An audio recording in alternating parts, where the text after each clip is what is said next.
Hello, let's take a look at the Supergirl storybook. Supergirl was a movie that came out in 1984 based on Supergirl, part of the Superman movie series produced by the Salkins. Supergirl came after Superman 3 and before Superman 4. All of the flying effects in this movie were very good. It's probably the best of the whole series. Supergirl, of course, starred Helen Slater. This is the storybook that came out at the time.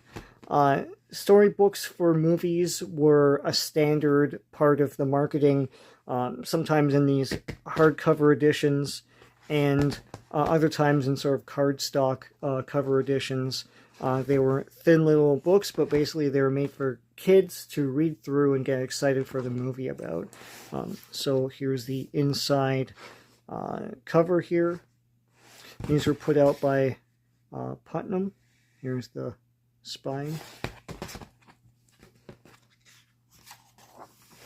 And I saw Supergirl in the theater at the time. My mom took me to see it. I was crazy for Superman and excited to see that there was a Supergirl movie. I saw her around in the comics and everything, so that was really cool. Based on the motion picture Supergirl by Alexander and Ilya Salkind production. Ilya Salkind is executive producer, Timothy Burrell producer, directed by Zeno Zwarek. I don't know. It's funny. It's not a name that popped up a lot in movies for me. Of course, I was into sci-fi, action, adventure stuff like Supergirl. This movie sported a lot of stars. Helen Slater, Peter O'Toole was her mentor. Faye Dunaway is the main villain. Brenda Vaccaro, Mia Farrow, Simon Ward, Peter Cook, Hart Bochner, who would go on to star in many other movies like Die Hard, and Maureen Taffy, and Mark McClure, who's reprising his role as Jimmy Olsen. So that's what ties this in. Also, there's some characters that tie in as well, and there's mention of where Superman is. Here they show all the characters rather than the actors. So Linda Lee is the alter ego of Supergirl. It's basically just Helen Slater in a wig. Lucy Lane. People forget that there's another comics character in this movie. Lucy Lane is the sister of Lois Lane. Here's Jimmy Olsen, of course. Here are just characters in Argo City. Zoltar, Peter O'Toole, Hart Bochner, Ethan, Nigel. So here they are in Argo City. I was always confused as to what this was supposed to be in the movie. I know what Argo City is in the comics. It's a part of Krypton that exploded, and they kind of evolved their own way. Here they're in some sort of like void in another dimension that exists in the molecules of everything or something like that. And Peter O'Toole's character creates something called the Megahedron or Omegahedron, I think. And it can make things and whatnot. It has anything powers, basically. So it creates this thing, and anyways, it goes off, it gets lost in space, and out of a hole into the void. And so Helen Slater feels like it's her fault. So, Supergirl here, Kara, goes into a ship and goes to find the thing. Meanwhile, here's our villain, picnicking with Nigel here. And when Kara comes out into Earth, it's basically the original idea was she was supposed to come out of a droplet and like grow big, and it's supposed to be that the void that she was in is inside the molecules of everything. Sort of weird. Here, she goes into the void and comes out this lake with her costume and everything. They don't really explain a lot here. The flying effects, as I say, were perfected in this movie. I think Supergirl had the best flying effects of the entire series. Here's some of it here in still pictures. Here's a rear projection thing. She looks great. Originally, there are some behind-the-scenes pieces of footage in the old DVD set where they show Supergirl with the headband and the rest of that ensemble of the time. And I guess they changed it to the classic one here. But Supergirl, while this movie was being made, had undergone several different changes. Also, she basically died in Crisis. But at one point, she had the S on her lapel, like there's a tiny S to the side of her costume. Here are the bad guys. Faye Dunaway wants to become a powerful witch or something, and she does with the Omegahedron. Here's a poster of Superman, and they explain that that basically Superman's off in space in a deep space mission, so he can't be here for this movie. But Kara's like, oh, that's my cousin, and Lucy is like, no, he's not. Here's Lucy Lane and Linda Lee. And Mean Girls. They look like Mean Girls. It's like they're pouting and everything.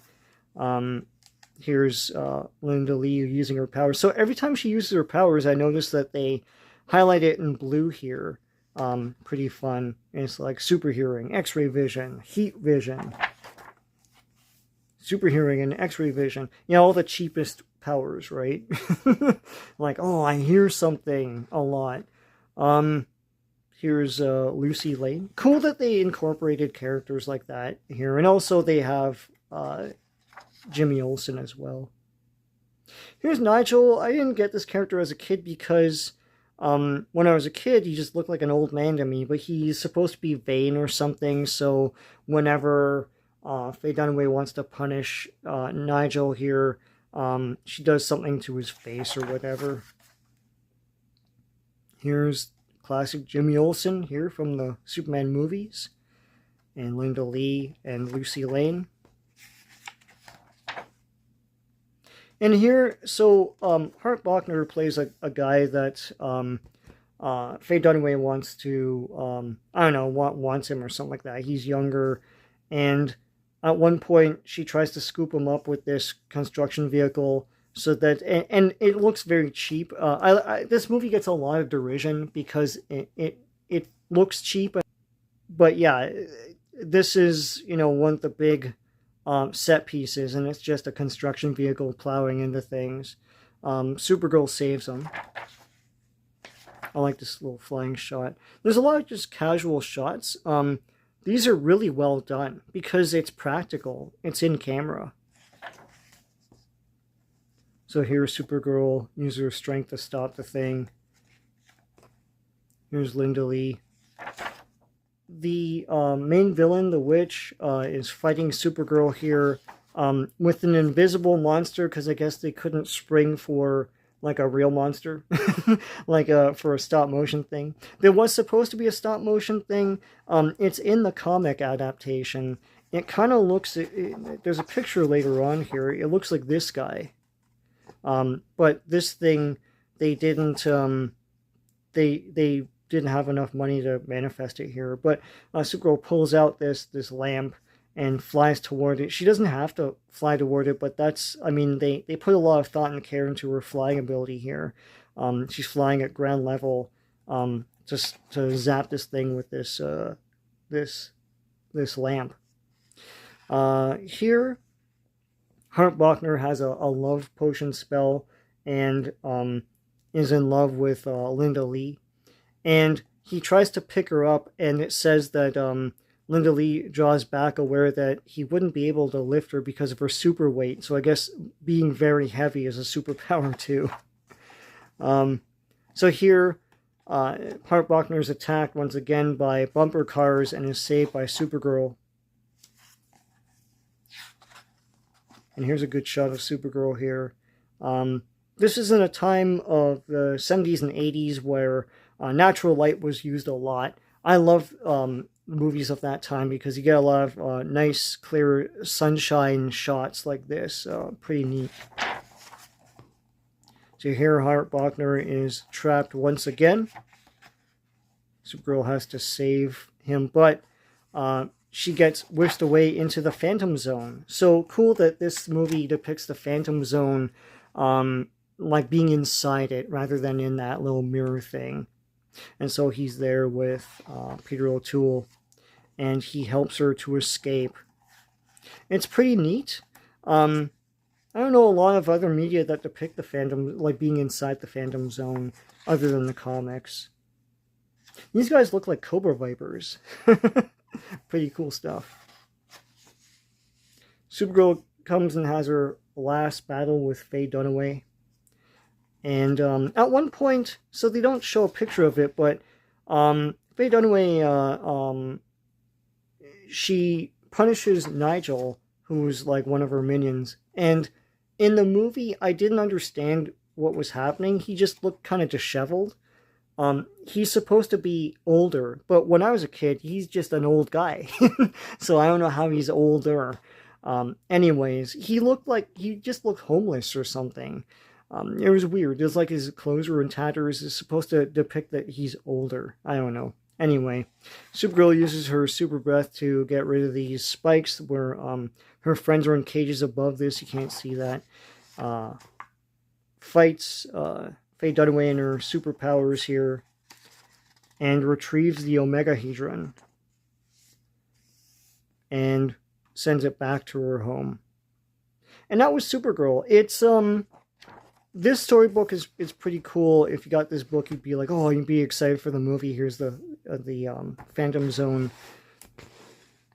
Here are shots from the movie again. I loved this movie as a kid because it's Supergirl. It's like Supergirl herself as a character and as a visual, like it's exactly Supergirl. It's not compromised. Pretty good. So I loved this movie. I watched it a lot on TV. Taped it off TV, watched it on VHS a lot with my cousin.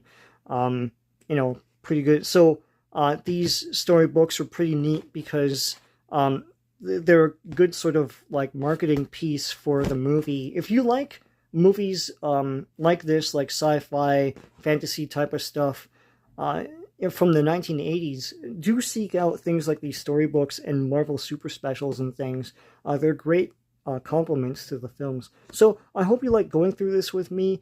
If you like what you saw, please like this video. Please subscribe to my channel if you haven't already. Lots of great stuff on here. So until next time, take care.